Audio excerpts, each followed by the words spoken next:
Next thing I want to talk about, I wanted to zoom out a little bit. We're getting conceptual, we're getting thoughtful. I love how much we're disagreeing on this. Like, genuinely, I think that's the point of why we do this. But I wanted to jump back to the way this story has been framed, the way the story has been sold to us.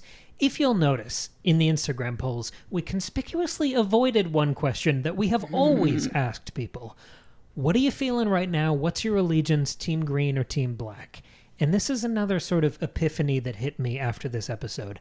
I think I want to move on from this teams thing. Because these stories, these Westerosi, George R. R. Martin stories, are all about, I mean, we're doing this twice a week now between our Game of Thrones episodes going through the books and this going through the show. Sometimes 3 times a week going through Fire and Blood. I'm so immersed in this world. And these are stories about nuance, ugly humanity, temptation, paradox, messiness. And when I was watching Game of Thrones and then calling the two of you to talk about it, we were never rooting for any one team or family or claimant to the throne. And I think House of the Dragon, despite the Targaryen focus, it has the same level of amorality, this glorious contradiction within these complicated characters, horror at their actions. The shorthand is, I'm not on any one team. I'm interested in all of these teams. I'm interested in all the characters. And in certain moments, I condemn them and can't stand them. And in other moments, I sympathize wholeheartedly with them. I'm fascinated with these characters. But this isn't Twilight. It's not a love triangle. This is not Team Edward, Team Jacob. I think this continued marketing strategy of everyone must choose Team Black, these like hashtags, I think it's both incredibly reductive to the storytelling, but I also think it's misleading, and I think it sets up some of these losing expectations that might be seeping into the writing that's kind of throwing us, because I think it's why they're pulling some of these punches, because I think they kind of want both of these sides to remain viable as like fandom options, where they're it's propaganda to the peasants. Exactly. Yeah, We're the right. small folk, the small podcast folk.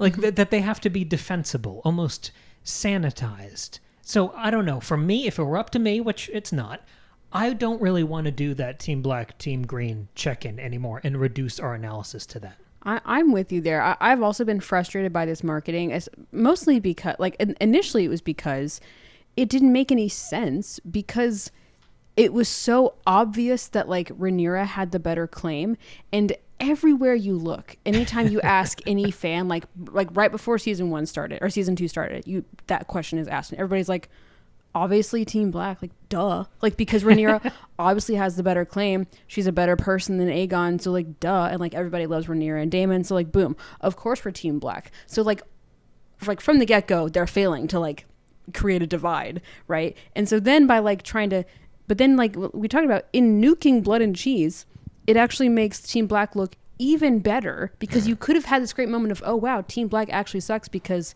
they did this horrible thing of, like, killing this kid and torturing the mother and like tying up the grandmother and, like, all this stuff, and instead they were like, well, it was an accident, and also we're gonna make the Greens look bad because they are, like, doing this propaganda thing. So, like, not only, like, they're, number one, failing at what they're trying to do of creating a divide by, like, nuking things from both sides and, like, trying to make it even, like, they're already doing a bad job. And also, Cam, I agree with you, it totally is against what this world is about, which is about complexity and nuance, and everybody has good and bad in them, and that's interesting to follow. And yeah, it's two rival sides, like, it's a war with two sides, but I mean, in the show that's literally titled Game of Thrones, it never asks you to, like, root for a team. You root for specific characters. Like, no one was rooting for House Stark. They were rooting for Ned, or they were rooting for Jon, or they were rooting for Tyrion, but not the Lannisters. Like, the teams thing is strange. Mm-hmm. It's also, I mean, yes, at odds with the ethos of the show, but it's also at odds with the messaging of the show that they've created in House of the Dragon. There's not a side to be chosen.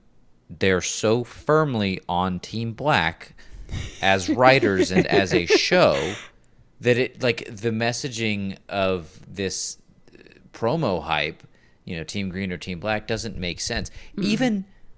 Even the people, the actors on Team Green, they have to be tongue-in-cheek about it whenever they show their interviews and stuff because they're like obviously Team Black. Like what are you talking about?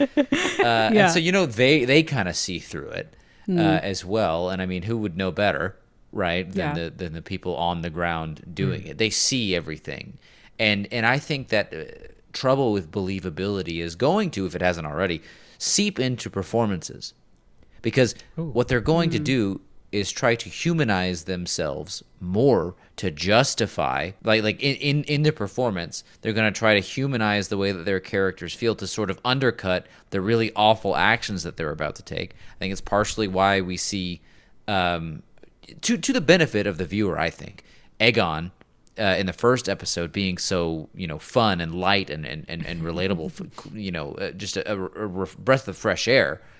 For a show that's generally grimdark. You saw in the interview after that first episode how his actor was going into why he was doing all of that, because it was important to him to convey that he has this humanity and this bent to do good in him. And I think that is a direct reaction to seeing where his storyline has to go this season.